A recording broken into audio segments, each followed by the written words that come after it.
Hello friends, तो कैसे हैं आप लोग। दोस्तों एक बार फिर से स्वागत है हमारी इस मेगा माइंड्स क्लासेस में। तो दोस्तों आज हम ज्योग्राफी के क्वेश्चन की बात करेंगे और दोस्तों देखेंगे कितने ऐसे क्वेश्चन हैं जो एग्जाम पॉइंट ऑफ व्यू से काफी इंपॉर्टेंट है। और दोस्तों 2025 के एग्जाम को लेकर और भी क्वेश्चन के सेट पढ़ा दिए गए हैं यूट्यूब चैनल के।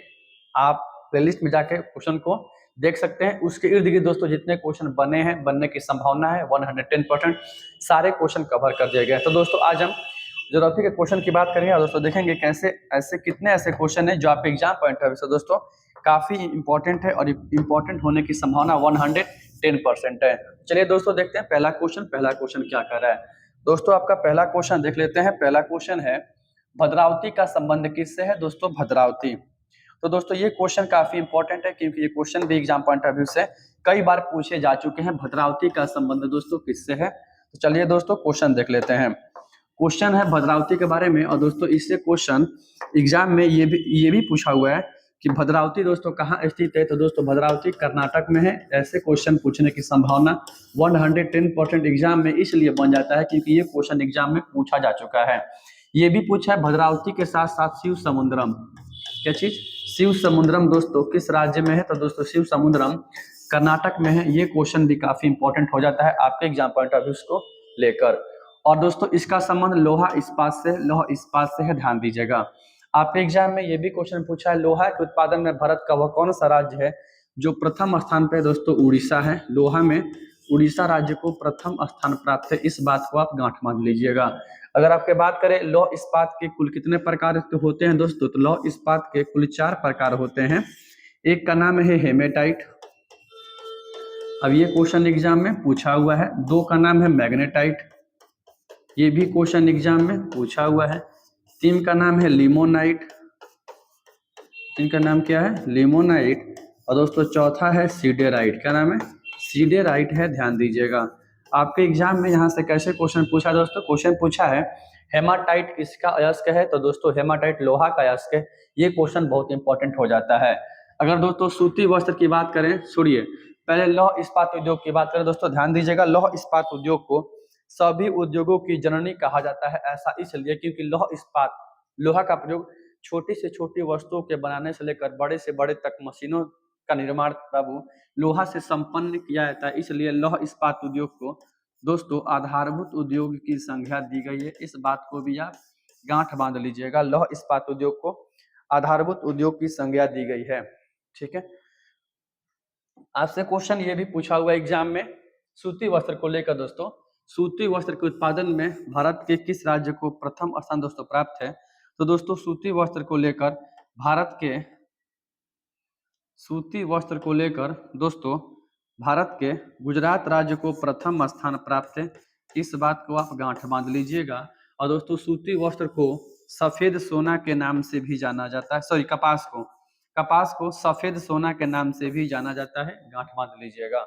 ठीक है, आगे बढ़ते हैं, अगला क्वेश्चन देखते हैं। अगला क्वेश्चन क्या है, अगला क्वेश्चन है निम्नलिखित देशों में से किस में प्रसन्नता को प्रगति का आधार माना जाता है। ऐसा कौन सा यहाँ देश है जिसमें प्रसन्नता को प्रगति का, मानव विकास का आधार माना जाता है। तो दोस्तों ध्यान दीजिएगा, मानव विकास के आधार को लेकर शिक्षा, प्रति व्यक्ति आय, संसाधनों की पहुंच आदि के आधार पर मानव विकास का रिपोर्ट तैयार किया जाता है। और दोस्तों यहाँ एकमात्र ऐसा देश भूटान है जहाँ प्रसन्नता को आधार मानकर रिपोर्ट तैयार की जाती है, ध्यान दीजिएगा। ठीक है, बाकी यहाँ जितने आंसर है ये बकलुलवा का कैसे सेट किया है आंसर, कुछ और होता तो हम आपको बता देते देश के बारे में, खाली भूटान दिया है तो इस तरह ध्यान दीजिएगा।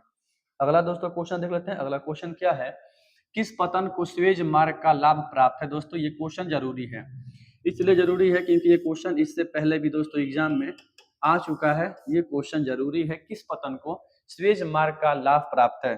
पहली बात दोस्तों बात करेंगे स्वेज नहर के बारे में। तो दोस्तों ध्यान दीजिएगा, अगर स्वेज नहर के बारे में आपसे क्वेश्चन पूछ दे, दोस्तों स्वेज नहर की स्थापना 1869 में हुआ था। ठीक है, स्वेज नहर भूमध्य सागर को लाल सागर से जोड़ता है, ध्यान दीजिएगा, भूमध्य सागर को लाल सागर से जोड़ता है। इसकी दोस्तों कुल लंबाई 160 किलोमीटर है। वर्तमान में इस नहर पर मिस्र देश का अधिकार है। इतने सारे question exam point of view से आपके इंपॉर्टेंट हो जाते हैं, ध्यान दीजिएगा। और दोस्तों केरल का कोच्चि पतन, जो आपका केरल का कोच्चि पतन है, दोस्तों केरल के कोच्चि पत्तन को इसका, ये क्वेश्चन इंपॉर्टेंट है क्योंकि केरल के कोच्चि पत्तन को इसका लाभ प्राप्त है। ये क्वेश्चन एग्जाम में पूछा जा चुका है, ध्यान दीजिएगा। केरल के कोच्चि पत्तन को इसका दोस्तों लाभ प्राप्त है, ध्यान दीजिएगा। अगर दोस्तों कोलकाता पत्तन की बात करें तो दोस्तों ध्यान दीजिएगा, कोलकाता पत्तन भारत के पश्चिम बंगाल में है, भारत के पश्चिम बंगाल में हुगली नदी के तट पर है। ये भी क्वेश्चन एग्जाम में कई बार पूछा हुआ है, ध्यान दीजिएगा। अगर दोस्तों चेन्नई पतन की बात करें दोस्तों, चेन्नई पतन, तूतीकोरिन पतन, एन्नोर पतन सब दोस्तों तमिलनाडु में है, ध्यान दीजिएगा तमिलनाडु में है।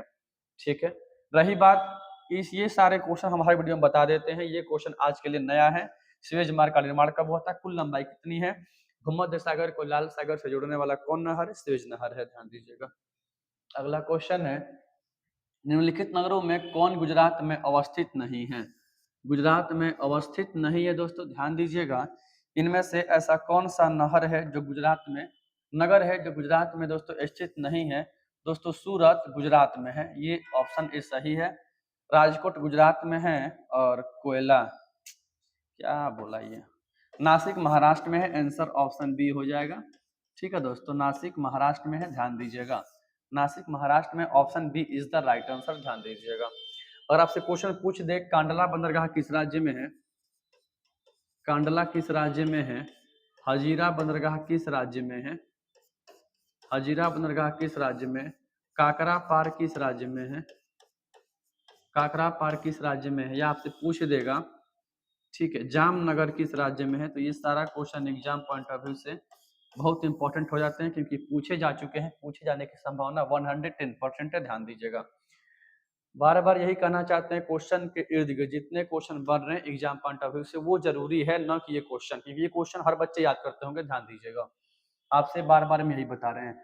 भारत के जल संसाधन से जुड़ी, जल संसाधन से जुड़ी कौन कौन सी समस्या है, जल के वितरण को लेकर अर्थात जल के फैलाव को लेकर समस्या तो हर तरह से है, 110% है। उपलब्धता के आधार पर हाँ ये भी है, जल के बचाव को लेकर ये सही है, इसीलिए तो जल दिवस मनाते हैं 22 मार्च को। ठीक है, जल संरक्षण दिवस मनाते हैं 22 मार्च को, ध्यान दी, option D is the right answer, option D is the right answer हो जाएगा, ध्यान दीजिएगा। आपका अगला क्वेश्चन दोस्तों है, निम्नलिखित में से कौन सा लौह अयस्क खान छत्तीसगढ़ में है, दोस्तों ध्यान दीजिएगा।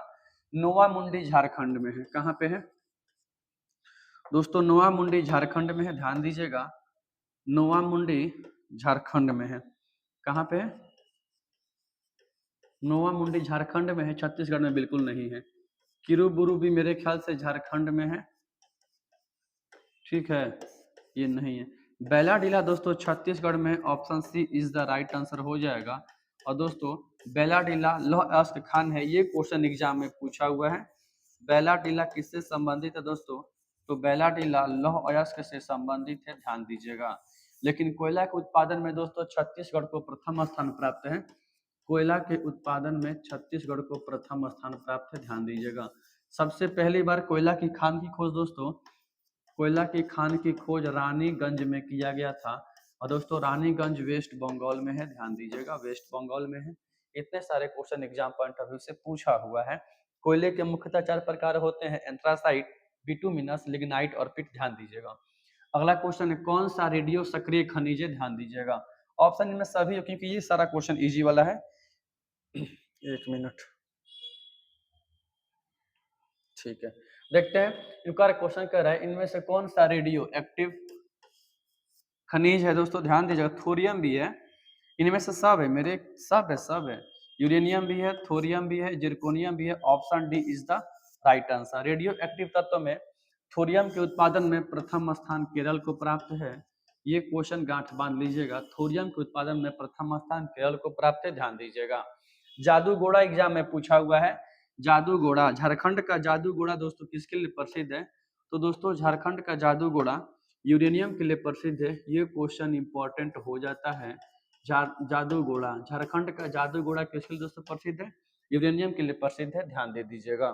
अगला क्वेश्चन है, देख लेते हैं अगला क्वेश्चन, सिंदरी दोस्तों कहाँ है, दोस्तों ध्यान दीजिएगा। सिंदरी भारत का प्रथम उर्वरक कारखाना है, झारखंड में है, option A is the right answer. और ये दोस्तों एक बार बिहार दरोगा के एग्जाम में भी पूछा हुआ था,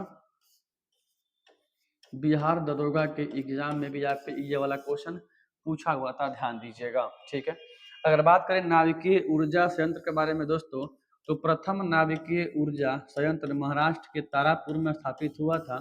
आपसे क्वेश्चन पूछा है तारापुर कहाँ है दोस्तों, तारापुर महाराष्ट्र में है, ध्यान दीजिएगा। ठीक है, सूती वस्त्र उद्योग की अगर दोस्तों बात करें तो भारत में सर्वप्रथम सूती वस्त्र उद्योग की स्थापना, भारत में सर्वप्रथम सूती कपड़ा मिल की स्थापना 1818 में कोलकाता के ग्लास्टर में बैठी थी, लेकिन दोस्तों ये असफल रही। क्या रही? असफल रही। और दोस्तों आधुनिक स्तर पर प्रथम सूती कपड़ा मिल की स्थापना 1854 में कहाँ हुई थी दोस्तों? 1854 में हुई थी। 1854 में हुई थी, मुंबई में हुई थी। कहाँ हुई थी? मुंबई में हुई थी। ये भी क्वेश्चन एक बार गांठ बांध लीजिएगा। और भारत का सबसे बड़ा दोस्तों बंदरगाह मुंबई भी है, ये भी question exam point of view से काफी इंपॉर्टेंट हो जाता है। अगला क्वेश्चन है, कौन भूमि निम्नीकरण का, भूमि में उपजाऊ की शक्ति का ह्रास होना, इनमें से कौन सा रीजन है दोस्तों, ध्यान दीजिएगा। तो दोस्तों भूमि निम्नीकरण का मेरे ख्याल से ऑप्शन डी आंसर होगा, क्योंकि भूमि की क्षमता कम होना, अपर्दन होना, जल जमाव की समस्या, option D is the right answer दोस्तों, ध्यान दीजिएगा। ठीक है, अगला क्वेश्चन देखते हैं। अगला क्वेश्चन क्या है, कोरोना बीमारी से सर्वाधिक प्रभावित होती है दोस्तों। अब ये क्वेश्चन बदनाम एग्जाम पॉइंट है, क्योंकि ये क्वेश्चन पूछा जा चुका है, अब नहीं पूछेगा। श्वसन तंत्र, रेस्पिरेटरी सिस्टम, ध्यान दीजिएगा। और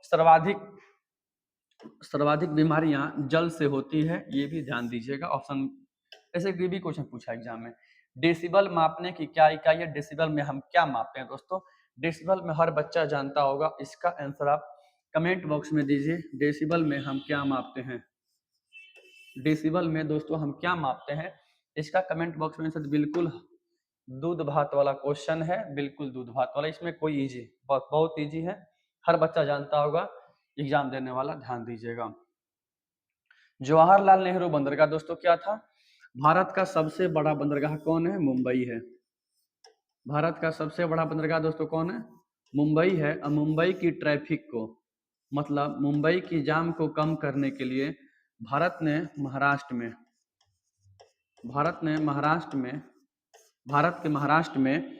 पंडित जवाहरलाल नेहरू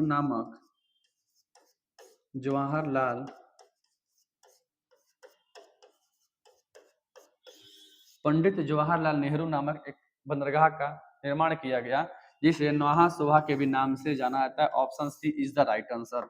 लेकिन आपके एग्जाम में अगर आपसे क्वेश्चन पूछ दे, क्या क्वेश्चन पूछेगा आपसे एग्जाम में कि मार्मा गोवा बंदरगाह दोस्तों कहाँ है, तो गोवा में है। कहाँ पे है? गोवा में है। मंगलोर बंदरगाह कर्नाटक में है। ये क्वेश्चन गांठ बांध लीजिएगा, क्योंकि 23 या 24 वाला एग्जाम में क्वेश्चन पूछ दिया है। कोलकाता पतन वेस्ट बंगाल में है, हुगली नदी के तट पर। ये तो पूछने की संभावना, क्योंकि ये पूछा जा चुका है, ध्यान दीजिएगा। ठीक है, अगला क्वेश्चन देखते हैं। अगला क्वेश्चन, पारादीप बंदरगाह किस नदी पर स्थित है दोस्तों? पारादीप बंदरगाह उड़ीसा राज्य में, पहली बात कहाँ पे है दोस्तों? उड़ीसा राज्य में है। और उड़ीसा राज्य में दोस्तों यह महानदी पर है। कहाँ है? अब ये सब क्वेश्चन, कुछ क्वेश्चन ऐसे हैं एग्जाम पॉइंट ऑफ व्यू से जो बार बार हर सेट में मिलेगा आपको। यह यूट्यूब वीडियो आपके जो जितने भी चैनल वाले हैं सब पढ़ाएंगे, क्योंकि उसके पूछने की संभावना 110% होती है। अब ये क्वेश्चन ऐसे पूछा है, पारादीप बंदरगाह दोस्तों कहाँ है? उड़ीसा में है। यहाँ क्या पूछ रहा है? पारादीप पतन किस नदी के डेल्टा पर स्थित है? महानदी। क्या होगा? Option B is the right answer, ध्यान दीजिएगा। अगला क्वेश्चन देख लो। अगला क्वेश्चन क्या है, मुक्त आकाश की नीति, इनमें से ऑप्शन कोई सही नहीं है, क्योंकि मुक्त आकाश की नीति 1992 में लागू की गई थी, ध्यान दीजिएगा। ठीक है, वायु परिवहन की शुरुआत 1911 में हुई थी। रेडियो कार्यक्रम 1998 में शुरू किया गया था। और नहीं सॉरी, रेडियो कार्यक्रम 1923 में, इंटरनेट लागू 1998 में, ध्यान दीजिएगा। अगला क्वेश्चन देखते हैं, इनमें से कौन कालाहारी मरुस्थल? हाँ, अब ये क्वेश्चन थोड़ा सा लॉजिकल है, क्योंकि ये क्वेश्चन काफी इंपॉर्टेंट है। कालाहारी मरुस्थल में कौन सी जनजाति निवास करती है? अफ्रीका की उत्तरी कालाहारी मरुस्थल में कौन जनजाति? बुशमैन। कौन? Option A is the right answer, ध्यान दीजिएगा। रोका क्या है? तो झूम कृषि का एक और नाम क्या है? तो झूम कृषि का एक और नाम क्या है? रोका है, गांठ बांध ले। मसाई क्या है दोस्तों? मसाई एक जनजाति है। मसाई क्या है? एक जनजाति है, ध्यान दीजिएगा। ठीक है, सेमांग सेमांग भी क्या है, एक जनजाति है, मलेशिया की है। मलेशिया की जनजाति कौन है? तो दोस्तों मलेशिया की सेमांग जनजाति है, ध्यान दीजिएगा। अरे चलना रे यार, मलेशिया की सेमांग जनजाति है। मसाई क्या है दोस्तों? अफ्रीका की। कहाँ की? अफ्रीका की मसाई जनजाति है, गांठ बांध लीजिएगा। आपके एग्जाम में क्वेश्चन ऐसे पूछा, और मसाई क्या है? गाय है, भैंस है, बैल है, जनजाति, तो जो तो जनजाति है, ध्यान दीजिएगा। उत्तरी कलहारी में बुशमैन। अब यहाँ क्वेश्चन ऐसे नहीं पूछेगा, आपसे पूछेगा बुशमैन जनजाति का संबंध किस मरुस्थल से? तो कलहारी मरुस्थल से। डायरेक्ट उठा के क्वेश्चन और धीरे से उसको इतनी इजी करके पूछ देगा, आप लोग बहुत टफ क्वेश्चन हो गया। कौन सा एकल कृषि है? इससे पहले पढ़ा चुके थे, option D is the right answer. सब हो जाएगा, ठीक है। क्या क्या टाइपिंग किया है भेड़ा, क्वेश्चन में दम ही नहीं है, कोई बात नहीं दोस्तों। कौन रूस में अवस्थित है? टोक्यो जापान में है, संघाई चीन में है, एशियन जर्मनी में है। अब ये क्वेश्चन इंपॉर्टेंट हो जाता है क्योंकि क्वेश्चन जरूरी भी है, ध्यान दीजिएगा, लेकिन तुला रूस में है। कहाँ पे? तुला रूस में है, ध्यान दीजिएगा। Option B is the right answer. अगला क्वेश्चन है एशियन कहाँ? हाँ ये क्वेश्चन जरूरी है, एशियन जर्मनी में। कहाँ पे? Option A is the right answer, ठीक है। Option A is the right answer, ये क्वेश्चन इजी है। अब ज्योग्राफी में हर क्वेश्चन इजी हो जाएगा, 2-3 वीडियो देखिएगा टफ, और मेरे ख्याल से सुविधा होगी सब चीज। कौन पेशेगत कॉलर नहीं है? लाल कॉलर का संबंध प्राथमिक क्रियाकलाप से है, प्राथमिक क्रियाकलाप से है। सफेद कॉलर का संबंध दोस्तों तृतीय क्रियाकलाप से है। किससे है? तृतीय क्रियाकलाप से है, ठीक है। लेकिन काला कॉलर का संबंध किसी से नहीं है, ध्यान दीजिएगा।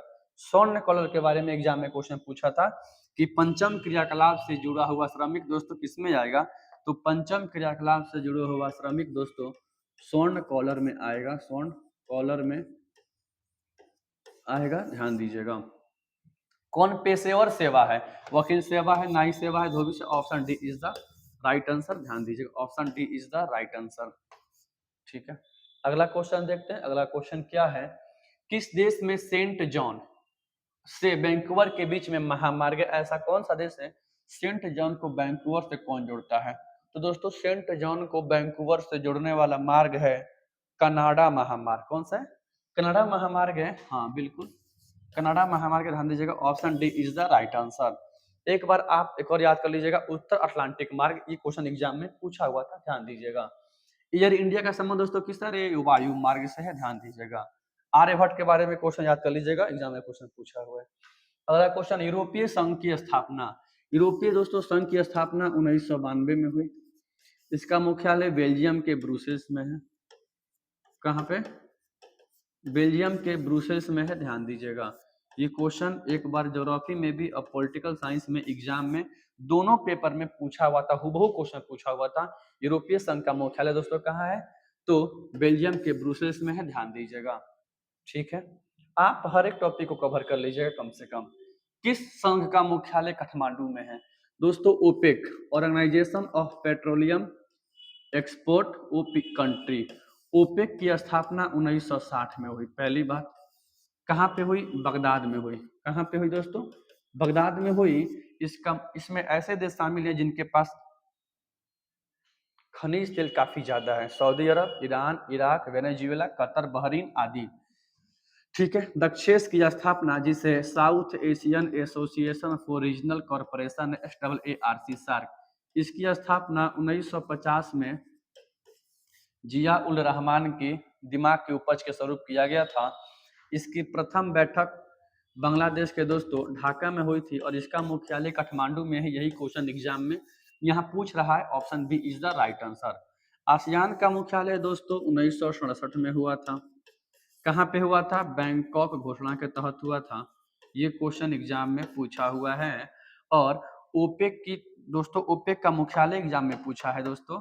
ओपेक का मुख्यालय एग्जाम में पूछा हुआ था। ओपेक का मुख्यालय ऑस्ट्रिया के वियना में है, ध्यान दीजिएगा, ऑस्ट्रिया के वियना में है। आसियान का मुख्यालय इंडोनेशिया के जकार्ता में है, ध्यान दीजिएगा। कहाँ पे दोस्तों? इंडोनेशिया के जकार्ता में है। इस बात की भी आपको जानकारी होनी चाहिए, ठीक है, ध्यान दीजिएगा। अगला क्वेश्चन देखते हैं, आपका लास्ट क्वेश्चन है कारवाड़ पतन। ध्यान दीजिएगा, कारवाड़ पतन पश्चिम बंगाल में, पहली बात हल्दिया पतन है। कौन? पश्चिम बंगाल में हल्दिया बंदरगाह है, प्लस में कोलकाता बंदरगाह है। इस बात को भी आप लोग गांठ बांध लीजिएगा। कर्नाटक में मंगलोर है, कौन है, मंगलोर है। और गुजरात में कारवाड़ है। चलिए, कर्नाटक में मंगलोर भी है और कारवाड़ इसमें भी है, दोनों में। Option C is the right answer. Gujarat में कौन है, कांडला बंदरगाह है। कौन है, कांडला बंदरगाह है। और आपसे यहाँ से क्वेश्चन पूछ देगा काकरा पर कहाँ है दोस्तों। तो दोस्तों काकरा पर कहाँ है, काकरा पर ये आपका, ये भी गुजरात में है, ध्यान दीजिएगा। मतलब सीधा सिंपल क्वेश्चन एग्जाम में पूछने की संभावना नहीं है। अब आपको हर क्वेश्चन को याद करना पड़ेगा। एक बार तो हम अभी बोले आपसे ना, ज्योग्राफी और पॉलिटिकल साइंस में सेम क्वेश्चन था। क्या था, भारत में सर्वप्रथम जनगणना कब हुई, 1872 में। दोनों में सेम क्वेश्चन था। एक बार क्वेश्चन क्या था, यूरोपीय संघ का मुख्यालय कहाँ है, दोनों में सेम क्वेश्चन था। तो कम से कम ऑथेंटिक जो डाटा है उसको आपको कवर करना होगा अगर नंबर अच्छा लाना हो तो। डाटा याद किसी से नहीं होता है, ध्यान दीजिए। खासकर सानी से भी मुख्यालय, स्थापना वर्ष, दिवस, इस सब चीज को आपको याद करना पड़ेगा दोस्तों। आज का क्वेश्चन काफी इजी था, बहुत कम था। तो दोस्तों जय हिंद जय भारत। अगर आपको वीडियो अच्छा लगे, वीडियो को लाइक कीजिएगा, शेयर कीजिएगा, कम से कम दोस्तों में शेयर कीजिए, गरीब का भला हो जाए। जय हिंद जय भारत।